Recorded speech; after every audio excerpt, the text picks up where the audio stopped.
Hello everybody and welcome back to Expert Examiner IELTS. My name is Glyn and in this video we're going to do some more writing feedback. Again, we have an IELTS writing task 2.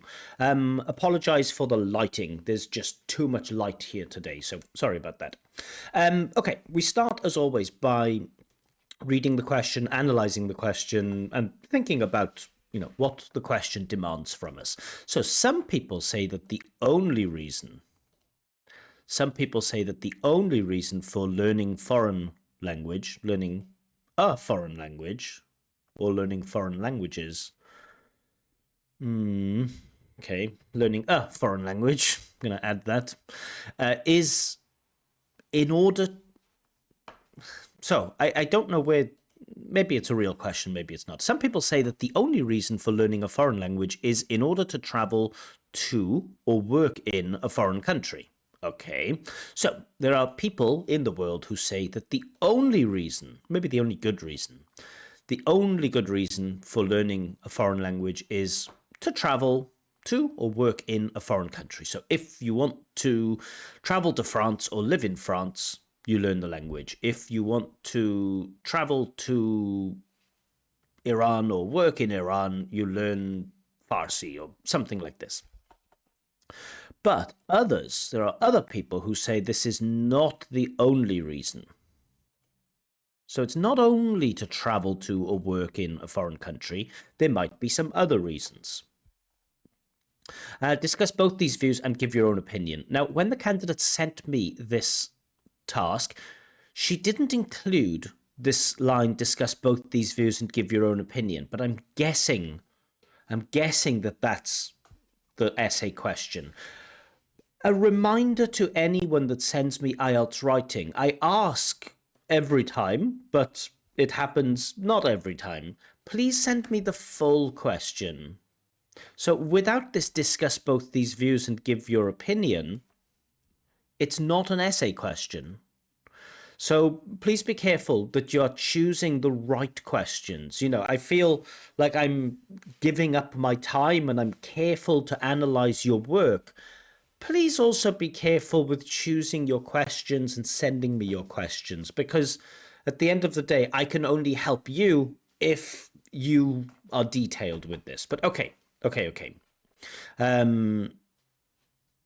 So it's discuss both these views, I guess, both these views, and give your own opinion. Okay. So, thinking about the structure for this, in the introduction, we want some background information about the topic. The main topic is learning a foreign language, or reasons for learning a foreign language. So, a little bit of background information about, how humans approach foreign language learning or something like this. The situation as it is nowadays, or how it's been historically, something like this. Then a reference to the question, specifically about, different reasons for learning a foreign language, trying to point out that there are some people that believe this, other people that believe that, some type of paraphrase of this question.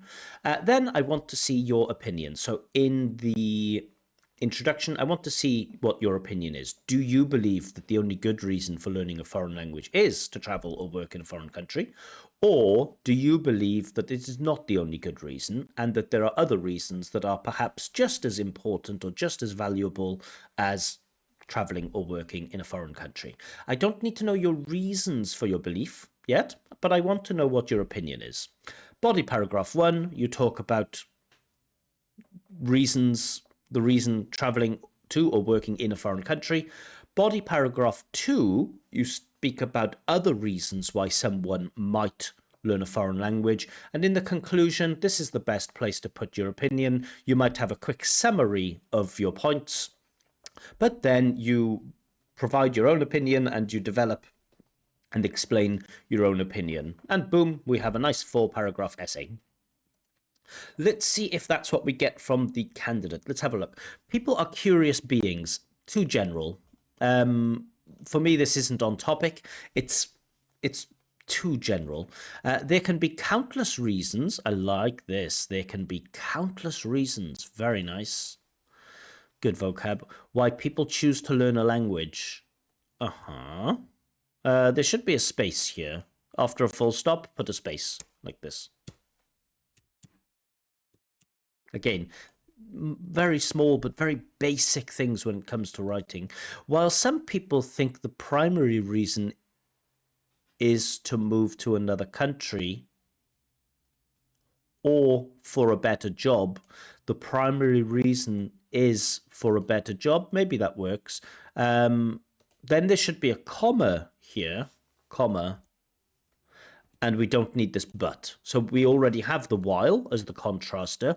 While some people believe da da da da, others believe da da da da da. So we don't need this but. We already have our contraster while. We don't need the second one but. So a bit of strange cohesion there. And also there should be a comma. There could be other reasons to do that. So again, we need to mention this language. The primary reason to learn a language, maybe just state that primary reason, and then to do that. So as the text gets further and further, these references become a little bit weaker. There could be other reasons to do that. Well, what is that? Well, that is learning a language. I understand that, but maybe state it one more time. Okay, so something like, well, some people believe the primary reason for learning languages is da da da da. There could be other reasons to do that. That would be nicer. Okay, one can learn. Cool, I like this use of impersonal one. One can learn a new language for religious purpose. Okay, so now the candidate is already talking about other reasons why a person might learn a language. That's not what we want in the introduction. We don't want... This is what we want in the body. But okay, one can learn a language for religious purposes, education, interracial marriages, communication, or simply out of curiosity. Okay, it's fair. However, I also believe that in most cases, people learn a language in more practical situations. So I don't see what the candidate's position is. So the candidate says that there are a bunch of reasons, and the candidate says she also believes that in most cases, people learn a language in a more practical situations. But the candidate hasn't stated her position of whether the only reason or the only good reason for learning a foreign language is da, da, da, da, da, to travel or work in a foreign country, or if there are other reasons. The question is a little bit strange, but we don't clearly see the candidate's position in the introduction. So the introduction is a little bit weak for a couple of reasons. First, the candidate goes into too many details about why people might learn other reasons why people might learn a foreign language, and I feel like that's what you should do in body paragraph 2. And also, it's not immediately clear what the candidate's position is. But okay, let's move to body paragraph 1. We should get now reasons. I guess the logical thing is to explain why some people say the only reason for learning a foreign language is in order to travel to or work in a foreign country. This would be the logical approach, to explain this point of view. But the candidate's taken a different point of view, it seems. The candidate's taken a different approach where she's starting with this part. So for me, that's, there's nothing wrong with that. But for me, it's just a little bit more logical to, start with this part, then go to this part. But okay. Let's see what she has. Religion also motivates people. I don't know what this also comes from. Also, what is this connected to? So, something motivates people, but religion also motivates people. I guess maybe she's referring to moving to another country motivating you to learn a language, but it's not clear. So this also is a dubious reference word here. I'm not sure what it links to. Religion also motivates people to learn a language. Cool. As okay, as a topic sentence, fine. For instance, the majority of Muslims should have a capital M. Big M for Muslims. The majority of Muslims are non-native Arabic speakers. Non-native, usually we put a little hyphen in there, but okay. Are non-native Arabic speakers. But the Holy Quran, again, probably want a capital letter. The Holy Quran is in Arabic, we don't need language, is in Arabic, which they read on a daily basis. So this which also is problematic, because is which talking about Arabic or is which talking about Quran? So it's not clear from your language if which is talking about Arabic or if which is talking about Quran. From context, I guess it's talking about Quran, but it's not clear here, which they read on a daily basis for prayer and other religious purposes. While translations exist in most languages, comma, some Muslims should have the plural form and it should be capitalized. Some Muslims still try to understand it in its, so not with a, we don't need the apostrophe here. This is not it is, right? When we use it is its, then we use this apostrophe. But when we use like my, your, his, her, its, we don't have the apostrophe. So this is a mistake. It's authentic language. I don't think authentic is the best word here. Original language is probably better. Same goes for too informal. The same goes for, or there is a similar situation in other religions too. Same goes for is just too informal. Nice expression though. Same goes for other religions too. Many Christians should have a capital C. Also tries. Christians is plural, but you have the third person singular conjugation. Also tries. Many Christians also try. So candidate doesn't reliably use present simple to understand the Bible. And again, we want a capital letter with B in its original form. Same mistake with original. And it's not about I don't know about form here. Okay, furthermore, good. We're moving on. Furthermore, people sometimes go beyond their culture and linguistic comfort zone to gain knowledge. Not clear what that means. People go beyond their culture and linguistic comfort zone to gain knowledge. I hope you'll explain this. People may want to, like this distancing language, that's academic. People may want to grow their knowledge. Maybe it's okay. In certain fields, or in a certain field, in certain fields, or in a certain field of study. And for that, they might require, again, good distancing language here. So this academic style, it's not consistently there, but there is evidence of it. Might require a new language. Okay, but that's just not explained. So you have this furthermore, but there's no example here. I still don't know what you mean that to grow their knowledge in a certain field of study, they might require a new language. Give an example. So say, for example, the majority of scientific literature is in English. And so if a person wants to become a successful physicist or chemist, they may need to read academic journals in English, right? So that's an example that would support your point here. So this part is underdeveloped. And now we are I feel like you've spoken a little bit too much about religion, and now you're trying to add some more points, and now this body paragraph is becoming super long. But moreover, okay, fine, moreover, in this globalized world, we are connecting, don't know, but continuous here. Maybe it's okay. We are connecting more and more to the other part of the world. What does it mean, the other part? Okay, to the other part, maybe to other parts of the world. It's not binary. It's not like there's one part and a second part. So to other parts of the world, I think would be more appropriate here. And communicating with different cultures. Interracial marriage also has become a common scenario. So candidate really struggles with articles, but okay. A common scenario in this globalized world. So candidate repeats language, but repeats incorrect language.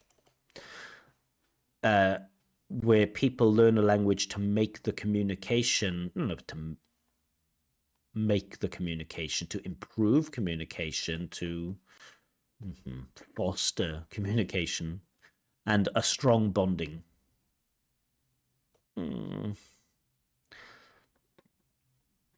People learn a language. People learn a language to make a strong bonding. I don't know, just sounds a little bit unnatural. Okay, so body paragraph here is just too long. How long is this body paragraph? Let's see, tools, word count. So 154. So in one body paragraph, you have 154 words. It's too much. It's really too much. And now look at the next body paragraph. It's a sentence. You have one sentence for this body paragraph. Your two body paragraphs should be about the same size. So, I usually recommend something like, I don't know, 50, 80, 80, 50. And this would give you 260 words. Something like that. 50 words for the introduction, 80 for body 1, 80 for body 2, 50 for the conclusion.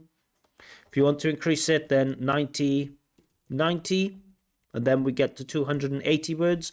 But those body paragraphs really should be the same size.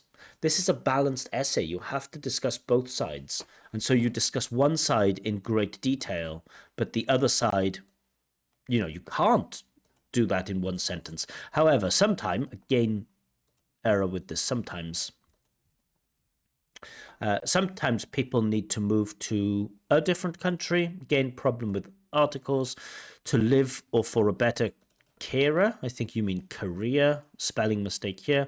And okay. Sometimes people need to move to a different country to live or for a better career and opportunity they learn. So I have no idea what this grammar is. And opportunity they learn. I don't know what you mean here. Sometime people need to move to a different country to live or for a better career and opportunity they learn a different language and culture to grow. Yeah, it's just not well developed, not well explained. So this second body paragraph is a huge problem. To conclude, good signposting language. Human beings are programmed to learn.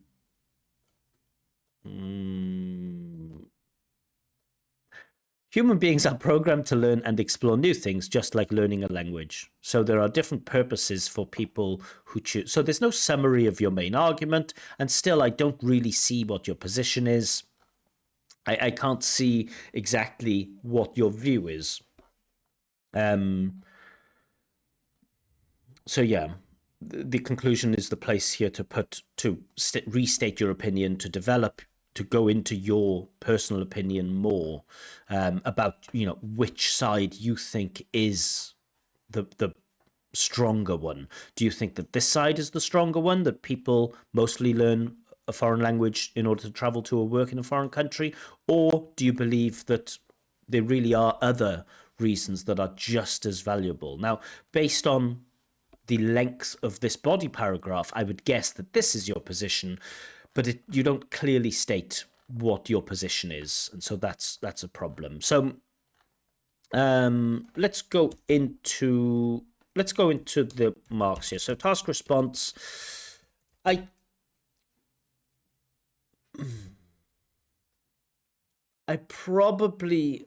between a 4 and a 5, but I think no, maybe I have to give a 4 for this, for a variety of reasons. The introduction is a little bit odd, but just thinking about the position, I still don't know what your position is, and I don't think that you have successfully discussed or even attempted. There is a small attempt to discuss the other side. Task response between a 4 and a 5. I'm not sure. It depends what mood I'm in. But for me, there are omissions there are things that you haven't included, your position, the other side of the argument. So for me, task response closer to a 4. Coherence and cohesion, I think I can probably award the 6 for this. There is an overall progression. I don't think the information in the conclusion is really suitable. I think the information in the introduction is a little bit odd, but it is clear that you're trying to set up the question, and it is clear that you're putting one side and you have an attempted paragraph to put the other side and an attempted conclusion. There are also some nice signposting language. However, there is some nice signposting language to conclude, furthermore, moreover. So you do have those discourse markers, those cohesive devices. Any other aspects of cohesion, like you spell it incorrectly, but it's a good reference word. Also, again, it's a bit of a dodgy reference, but it's okay. The same goes for, it's not maybe the most academic language, but it is good cohesion. So as a cohesive text, I think it is worthy of a 6. Lexical resource. I think you might have. I'm going to give 6 here. So your lexical resource is strong. There are just many, odd bits of language. Like you use globalize instead of globalized. You say like make communication and make strong bonding, which is a little bit strange. You have some. No, I won't talk about capitalization because that's grammar. Like authentic language is okay, but original language is probably better. Mix up a lot of singulars and plurals, which is a bit odd. So yeah, you have enough vocab to talk about the subject and to explore this topic. Absolutely. It's just that there are so many like unnatural bits of language that I just find strange. And GRA, I'm going to give 5 for this. So you have a lot of problems with articles. You have a lot of problems with present simple. You don't use singular and plurals appropriately. Some other small mistakes like became instead of has become. Yeah, but for me, the critical point is not the range, because the range of sentences, you have a good range of sentences. You have subordination, you have complex sentences, all of that good stuff. But for me, the accuracy, not knowing it's versus its, Christians tries.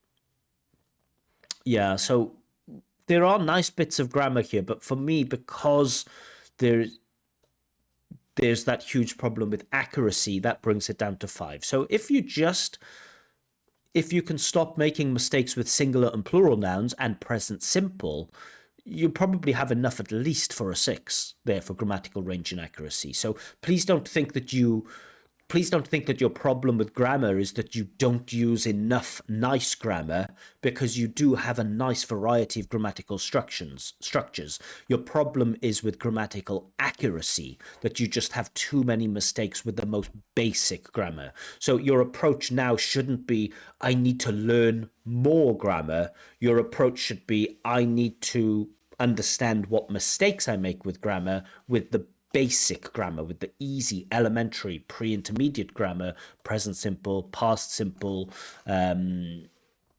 possessive adjectives like my, your, his, her, its, without the apostrophe. You do have mistakes with punctuation in there too, which is also a problem. So yeah, GRA 5 for me. So this puts your score at... So that is a band 5 overall. So it's 5.25, right? Let me just check that that's right. That would be fine. So 5.25, which reduces to 5.0, which puts you at the high end of intermediate. And I think that's probably fair. Just to give you a bit of advice, get that balance right between the body paragraphs. Also, understand what the question demands from you. If you just get the balance right in your essay with the right bodies, if you put the correct information in the introduction and the conclusion, the problem isn't with your language here. Your language is quite strong. But knowing what to put in the conclusion, knowing what to put in the introduction, knowing how to answer a question, because that 4 is critical. I think you definitely can get a 6.5 with with the English that you have in your brain, you can probably get a 6.5 if you can improve your technique a little bit. Yeah, so I guess I will leave that there. So I hope you enjoyed this breakdown of the candidate's writing. If you'd like me to check your IELTS writing, or if you would like a free speaking test with feedback, then you can request this in my Telegram chat. A link in my Telegram channel, sorry. A link to this Telegram channel is given in the description below. But I will leave it there for now. Have a wonderful day and see you all very soon. Bye-bye.